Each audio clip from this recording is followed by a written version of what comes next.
Ma aaminsan tahay in wado waliba oo adduunka ahi ay ku dhammaato Roma?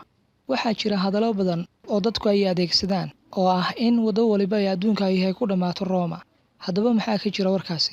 Boqortooyadii Roomaanka ee xukumayay qarniyadii dhexe ee miilaadiga ayaa dadaal u gashay inay dunida oo dhani wada qabsato si ay u hoos yimaadaan maamulka dunida markaa. Kolkaa ayay boqortooyadii Roomaanka dhiseen wadooyin ay u adeegsan lahaayeen ciidamadii oo markaa weerar ku ahaa dacallada adduunka oo ka baxayay caasimadda Roma. Sidoo kale wadooyinkaasi waxa ay fududeynayeen isu kala gooshida wadamadii markaa ku xirnaa boqortooyadii Roomaanka, taasoo markii dambe wadooyinkii la dhisay ay ku dhammaanayeen caasimadda Roma.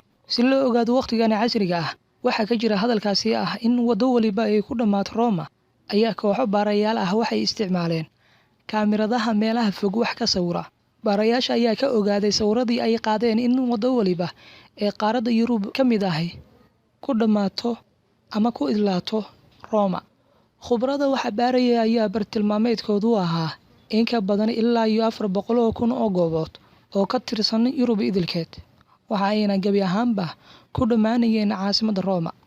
Haddaba marka la eego waqtigan casriga ah, caalamkuna sii horumarayo kana sii ballaaranayo sidii hore, ma jiro wadooyinka oo idilay inay ku dhammaadaan caasimadda Roma. Sababta ugu weyn ayaa ah in qaaradaha adduunka badankood ay kala xadnibaan badaha ku teedsan. Waad ku mahadsantahay daawashadaada. Haddaba haddii aad ku cusub tahay channelka Ogaalsan, subscribe dheh si ay kuu soo gaaraan muuqaaladeena cusub.